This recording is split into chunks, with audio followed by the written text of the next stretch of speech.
this is Jerwin Puering and welcome po ulit to my YouTube channel. So yung gagawin po natin ngayon is magbibigay po ako sa inyo ng mga tips, ideas, or strategy kung paano po magawa or gagawin yung landscape design natin or landscaping design natin. So ako po kasi is nature lover or parang malapit po ako about sa nature, yung ganun, mahilig po ako sa plants, sa mga ganun about sa nature.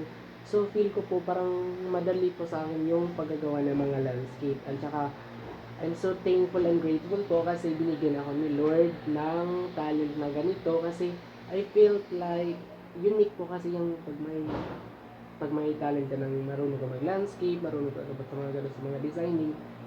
It's asset on you po ganun kasi parang hindi po kasi lahat magaling sa mga ganun. So ngayon po magbibigay po ako sa inyo ng mga tips about sa landscaping.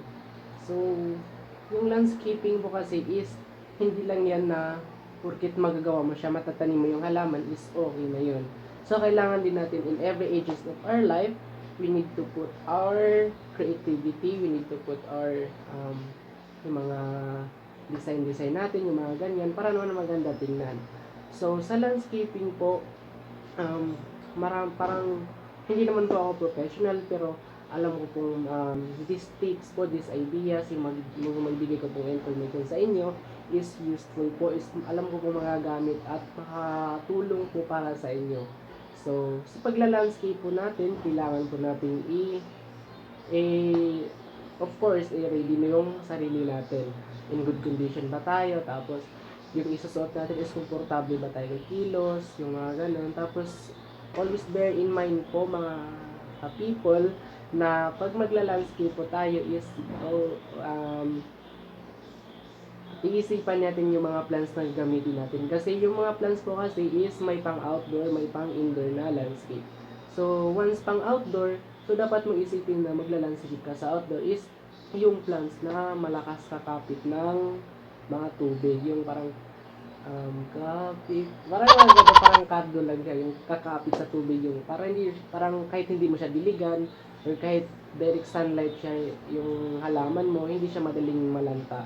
Yung pang outdoor, yun yung pang outdoor na pang landscape natin. So, yung isa yung tip guys. Tapos, yung pangalawang tips po natin is pag mag-ano po tayong landscape, dapat yung design po natin is parang may pinaghuhugutan tayo. Well, ano ba?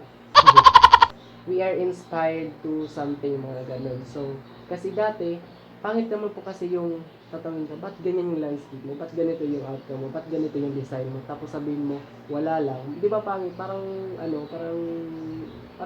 walang ka-challenge yung dapat magtanong ka, bakit ito? Bakit ganyan? Kasi na-inspired ka sa mga ganun. Kasi po kami before, yung nag-compete po kami kasi marami na po kaming nasalihan dati yung nag-aaral pa lang po kami.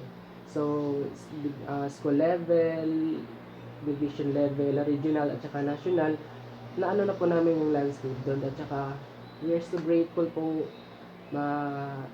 guys, kasi palagi po kami first place, at saka kung hindi man first place, as long as hindi kami matanggal sa top 3 or top 2, yung mga ganun. So, maganda po kasi sa amin kasi pag, yung dati po kasi, yung design po namin is about sa rice terraces. Tapos, yung may tunnel, hindi ko alam anong place yun. Tapos, yung Taj Mahal, yung mga ng Great Wall of China, yan yung mga ano namin. So, pagtatanungin, ba't ganito yung design nyo? So, inspired kami sa Great Wall of China, sa mga taga-Ifugao, which is rice terraces. So, yung ano ko po ngayon is I'm looking forward po sa school ko dati. Natutulungan ko po ngayon na kasi magkukumpete po sila ng landscaping. So, yun yung suggest ko po sa kanila is yung 100 Islands or yung Mayon Volcano. So, yun po yung inaano ko sa kanila about sa landscaping. Tapos, about po sa landscape, kailangan po natin na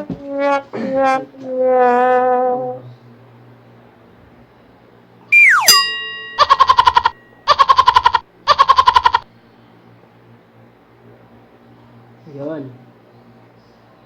Sa landscape po kasi, once mag-compete po kayo, kailangan nyo magpasa ng sketch, yung posibleng outcome ng yung design, tapos yun gagawa na kayong landscape. Then afterwards, may interview pa yan, tapos may coasting pa, yun yung pinaka-mahirap yung coasting, tapos yung interview.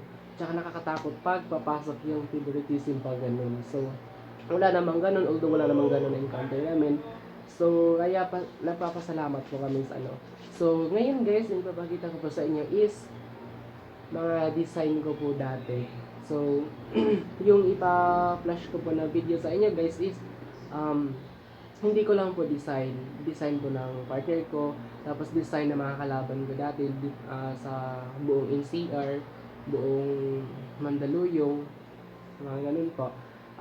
Yung mga design ko po, sinasali ko po yung hindi ko design para naman po makakuha kayo ng something idea, tips na mga ganun na magagamit ko po.